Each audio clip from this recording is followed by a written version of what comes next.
I know with all the Fanatics and Panini stuff going on, there's a lot of concern, especially short term, about football products and really just the sports card hobby as a whole. But I don't think there can be oversaturation.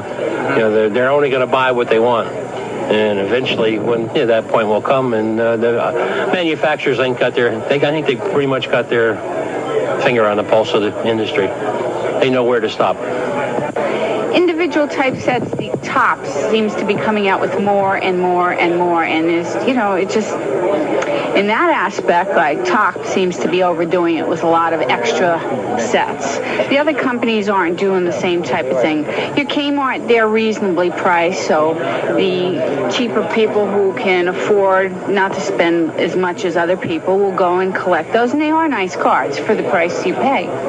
And, you'll always have your baseball collectors no matter what. Today I'm going to talk about why there is really, to me, not really reason to worry. There is a fantastic documentary that's on YouTube, and it's called Cardboard Dreams. I've referenced this documentary in the past, a few different videos, but especially for newer viewers to my channel, this is such a great time capsule because it was made in 1990. So we'll kind of dive into some of the sentiments. I'll play some kind of cool clips from that to show you that as much as things change, some things just don't change over time. Before I get started, huge shout out to today's video sponsor, ComC.com, your home for buying, selling, and flipping all the hottest trading cards. Their consignment marketplace now home to over 32 million cards from baseball's biggest stars like Shohei Ohtani, Aaron Judge, and Mookie Betts to Marvel favorites like Spider-Man, Thor, and Captain America. ComC has something for every type of collector, so make sure to visit ComC.com today to build out your collection with your favorite cards. I've got a link below in the video description as well as in the pinned comments. Check out ComC today. You might be surprised to hear that the word investor and investment for sports cards actually is not a new thing. It didn't start with Jeff Wilson, sports card investor. People don't want to lay out $100 for a card. They'd rather invest. They'd rather buy a manly rookie for $30 or $40, knowing that someday that card's going to be a $200 card. They'd rather not buy the card that costs $200 now. They really like that special play, they will. But nobody really wants to come in and spend $200 on a card. Everybody wants to buy the newest stars. They'll spend $50, but on a manly rookie or a Canseco rookie, cards like that. It was fairly commonly talked about going all the way back to the last card boom in 1990. What's interesting about today's card market, though, is there's been a slight adjustment. We've always historically had collectors, speculators, investors, in quotation marks, but we also now have gamblers. Gambling has really kind of become a lot more accepted, and what I mean by that is sports betting. Sports betting as a whole, and the arm of sports betting that is attached to the sports card market are breaks, razzes, mystery boxes, and that sort of thing.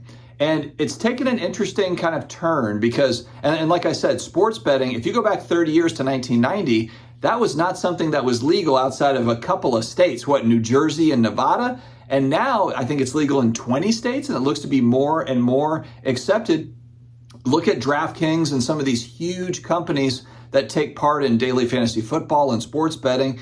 And the NFL is tied. I believe it's DraftKings that they work with. And then you look at Fanatics, who's taken over sports card market. They also have a betting arm. That's a big reason why we've talked about Michael Rubin sold off his portion of the Philadelphia 76ers because of the conflict of interest between owning a sports team and running a sports betting operation. So this is not going away. This is something that is here to stay.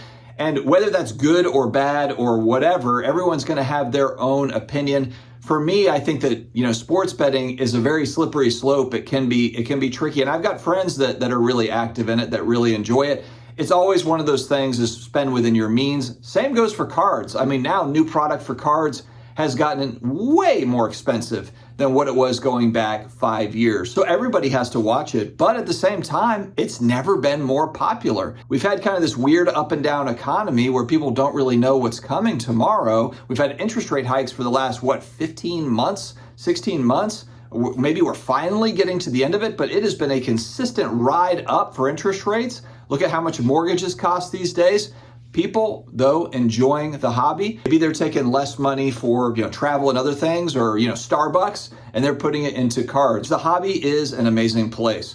The one thing I want to touch on that I think is interesting too, a lot of folks worried about like, will people collect cards down the road? What's going to happen in, 15, 20, 25 years? And I think really what you see today tells us a lot about what we can assume comes in the future. If you go back to 1990, the last boom, again, you did have a lot of father-sons, getting into it. It was mainly driven by baseball cards. Take a look at this documentary that's talking to multiple card shop owners, going to different card shows. How much are they talking about football and basketball cards in this documentary? Make notes on it. 18 years old, ran up to me and said, "Do you have some baseball cards?" I said, "Yeah." He said, "Can I see them?" And he took out two of the cards, and one was a 1951 Mickey Mantle, which was his rookie, and one was a 1951 Willie Mays, which was his rookie. And he said to me, "I'll buy these two cards from you." And I said, "For how much?" And he said, $15. And I thought that was unbelievable. $15 for two baseball cards. I mean, you could buy boxes of cards for that much money. So I sold him the two cards, which today would be worth over $10,000. Spoiler alert, not much. So this thing has evolved tremendously over the last 30 years, and especially over the last 5, to include a lot of non-sports culture cards, if you will. Football, basketball, soccer cards are now a huge talking point. It's grown dramatically and people collecting all sorts of different things. The big takeaway that my wife had at this past national was way more young people, way more women/moms as well that were there. We go back 2 years ago to when we went to our first national, my wife and I, in Chicago, same spot. It was a lot of 40-year-old guys like me, that were there, that were all, the speculators, the collectors, the investors, and maybe some of the gamblers mixed in there as well.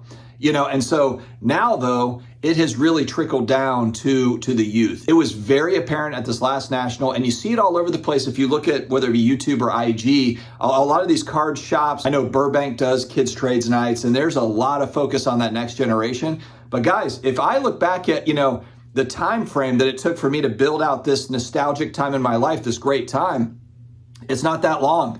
We're talking about maybe 5 years of my life, age 7 to 12, 13, 5, 6 years. And that has propelled me into middle age to where I'm back into it. I'm creating content about it. And I'm not saying that everybody will do that. Of course not. But there is a lot of future nostalgia that is being wrapped in, that's being built into this time frame, the same way that it did in 1987 to 1994. Maybe it's 85 to 95 if we look at a decade. Well, for us, 2000, I would say 2018 is really when there was a lot of movement. I know that, 2019 and then a lot of people focus around the pandemic 2020, but there was a lot of momentum in the sports card market, really going back to 16, 17, 18, and then 19, 20 is when it really started to take off. And there are a lot more people today. I know there's a lot of people that have gotten out of the hobby, sold and just gotten out, fine. But there's a lot more individuals today than there was in 2020. You can just tell by the crowd. I mean, this last national, it had the largest crowd of a card show ever. It did beat the Anaheim card show going back to the last card boom in 1990 or 1991. And so again, I just focus around that next generation. You can see it, it's everywhere. They are involved. There are more people getting into that part. And it's not just those that have the huge Pelican cases. Some people are like, oh, these young people have better cards than I do. They've got their Pelican cases. Yeah, true. There are those people, but there's also a lot that are collecting that lower to mid-end stuff and that are opening packs and that are just getting involved in their favorite players that are not buying $5,000 cards or $10,000 cards. And so even though we have uncertainty in the short term between Panini fanatics, this will blow over. In 5 years, we'll look back and this will have been kind of a blip on the radar. 10 years from now, a blip in the radar. It will blow over. There will be trading cards. They will continue to make them. And the demand is incredibly high. New product, a lot of it sells out. Card shows are jam-packed. Trade nights are jam-packed. Local card shops are flourishing. Yes, there are some, of course, that are going out of business and so forth, but that is really kind of normal business anyway. That's every type of industry. And so the demand is still very high, even though prices on a lot of maybe commodity cards, stuff that isn't rare, that shot up during that pandemic point, have come down, of course, but they're still, 90s inserts and rare stuff, vintage cards and modern, ultra modern, rare stuff, numbered stuff, the gold prism stuff. There is quite a few things that are setting all-time highs. So you've got kind of a balancing act where money is just being shifted around to maybe instead of it being in a base rookie card for Kobe Bryant, let's just say, it's now moved into, something that's a little bit more rare. And that's where the hobby has evolved. yes, you will see crazy money being thrown at Wemby autos still, but I do think a lot of folks have evolved. They've kind of seen how the game works here over the last few years, and they have evolved, including myself. You know, you get in with kind of like a certain strategy, and over time, the strategy changes just depending on how things go and what you see. So I'm not worried at all, even if there is a lull in the sports card market. Just look at that as a good buying time, because I'm not worried that there's not going to be 15, 20, 25 years down the road. These folks grow up, they get back into it, they're the 40-year-old, 45-year-old like me, and they think it's awesome again. Just seems like the writing is on the wall. Stay healthy, stay awesome, and I will talk to you again later.